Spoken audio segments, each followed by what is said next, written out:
laba sano socon doonto oo laga fulinayo gobolka Banaadir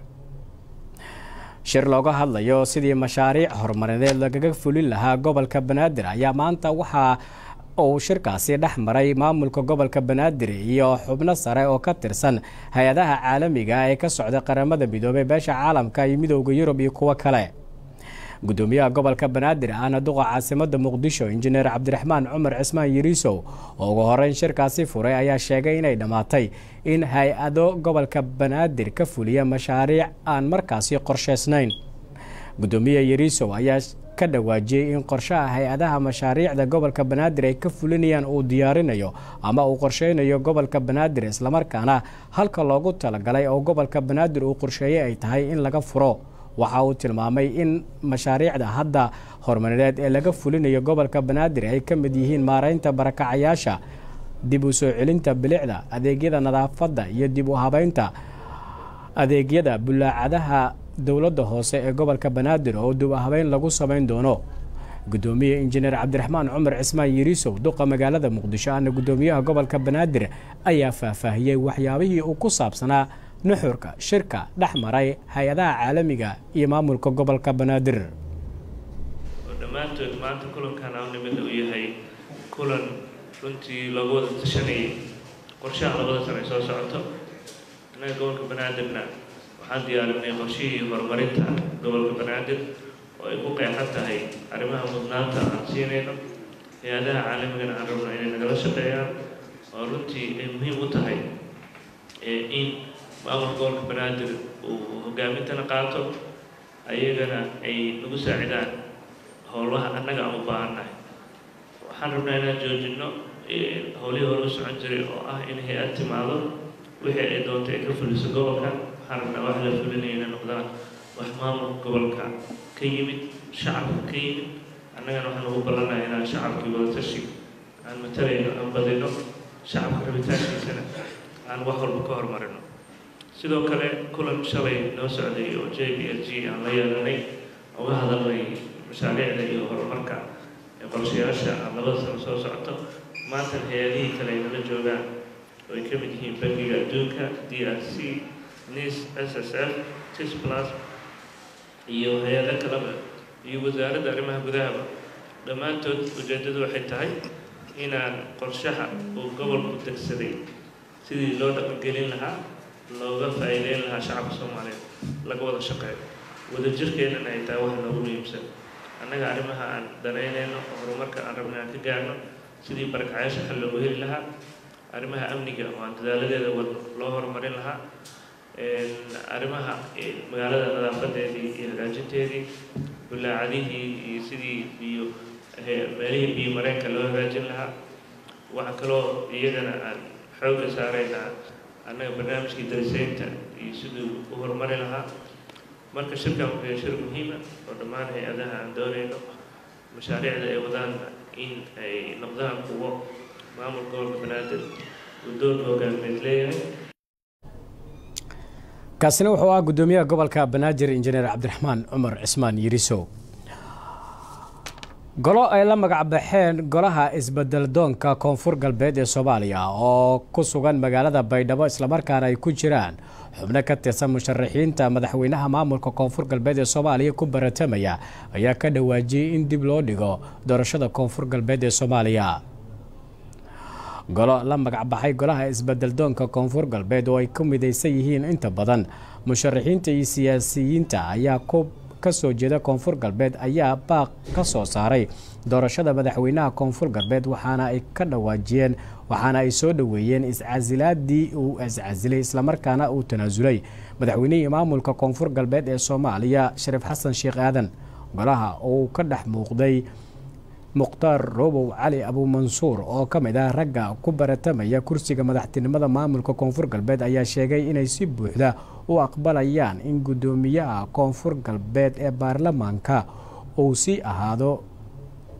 si hayaa xilka madaxweynaha koonfur galbeed ee Soomaaliya waxaana ay ku baaqeen in la dhameystiro xubnihii iska casilay guddiga doorashooyinka koonfur galbeed isla markaana la soo magacaabo xubnaha kale oo si degdeg ah loo soo magacaabo isla markaana laga dhaxkeeno baarlamaanka koonfur galbeed ee Soomaaliya si isla baarlamaankaasi ay u ansixiyaan waxaa kale oo ay golahu soo jeediyeen in dib loo dhigo doorashada koonfur galbeed iyagoona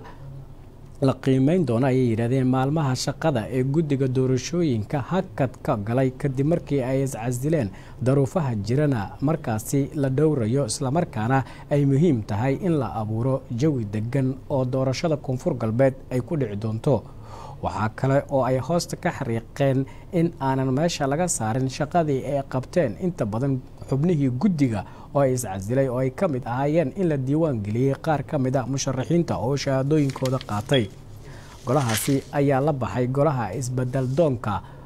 koonfur galbeed ee soomaaliya waxaana ku midoobay siyaasiyiin iyo qaar ka mid ah musharaxiinta koonfur galbeed doorashadeeda ku baritami doonaa howlgalka midooda afrika ee amisom ayaa markii ugu horreysay ka hadlay dhacdo ay ku dhinteen 4 qof oo rayd ah oo dhowaan ka dhacday ex control balcad ee magaalada muqdisho warmurtiyeed ka soo baxay howlgalka midooda afrika ee amisom ee soomaaliya ka howlgala ayaa lagu sheegay in ururka uu baaritaan dhab ah ku samayn doono dhacdada ay ku dhinteen 4 qof oo rayd ahaa ee ka dhacday ex control balcad ee magaalada muqdisho qoraalka amisom ayaa loogu tacsiyeeyey ehelada dadka dhintay waxaa kale oo lagu sheegay in ciidamada amisom ay tababarkoodu ay ka mid ahayd dhowrista xeerka caalamiga iyo ilaalinta xuquuqda aadanaha waxaa kale oo lagu sheegay warka baaritaan in lagu samayn doono oo si dhab ah loo baari doono islamarkaana cadaaladda la horkeeni doono askarta ku lugta lahayd dhacdadaasi amisom waxa ay sheegtay in baaritaankaasi ay kala kaashan doonto dowladda soomaaliya islamarkaana la wadaagi doonto waxyaabaha ka soo baxa shacabka lana dhammaystiri doono baaritaankaasi dhowr jeer oo hore ayaa howlgalka midooda afrika ee amisom ee ka howlgala soomaaliya waxa ay geysteen dhacdooyin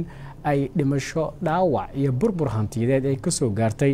dadka soomaaliyeed mana jirta cid si dhab ah ula xisaabtantay midooda afrika ee amisom oo xuquuqda dadka soomaaliyeed oo qaarna ay dishay qaarna ay dhaawacday qaarna hanti ay ka burburisay dib ula xisaabtantay oo magdhow ka qaaday inta aan ognahay wararka dhinaca dibaddana waxaa ka mid ah 13 qof ayaa la sheegayaa inay ku dhinteen shaqaaqo ka dhexdhacday xabsi ku yaala wadanka Tajikistan ee halkaasi ciidamada ammaanka ayaa rasaas furay islamarkaana markii ay dhacday shaqaaqo kana dhexdhacday xabsi halkaasi ku yaala 13 ruux ayaa la sheegay in ay ku dhinteen shaqaaqadaasi oo ka dhacday magaalada Juqtlad ee markaasi wadanka Tajikistan ku taala dabadeed markii dhacdadaasi ay dhacday gelinkii dambe ee maalintii Arbacadii ayna ka soo gudubnay ciidamada ammaanka ayaa la sheegay in ay fureen rasaas kadib markii shaqaaqo ay ka dhexdhacday xabsi halkaasi ku yaala ilaa iminka ma jirto warar rasmi ah oo ka soo baxay dowladda wadankaasi oo warkan marka lagu xaqiijinayo in dad loo xirxiray oo baaritaan lagu sameeyey dhacdadaasi laabe maamulka gobolka Banaadir ee hay'adaha caalamiga ah ayaa ka wada hadlay maamulka gobolka ka yimid shacabka ka yimid annagana waxaan ugu ballanahay inaan shacabkii wada tashi aan matalayno aan badino shacabka rabitaankiisana aan wax walba ka hormarino sidoo kale kulan shalay noo socday oo JPLG aan la yeelanay uga hadalnay mashaariicda iyo horumarka ee qorshayaasha aan labada sano soo socoto maanta hay'adihii kale ay nala joogaan oo ay ka mid yihiin bangiga adduunka DRC NIS SSF TIS Plus iyo hay'ado kaleba iyo wasaaradda arrimaha gudahaba dhammaantood ujeedadu waxay tahay inaan qorshaha uu gobolku degsaday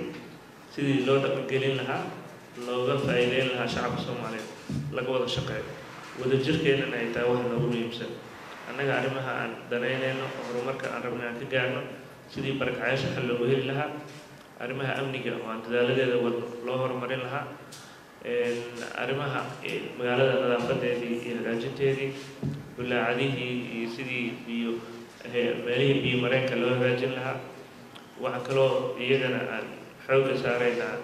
annaga barnaamijkii darisaynta iyo siduu u horumari lahaa marka shirkan wuxuu yahay shir muhiima oo dhammaan hay-adaha aan doonayno mashaariicda ay wadaan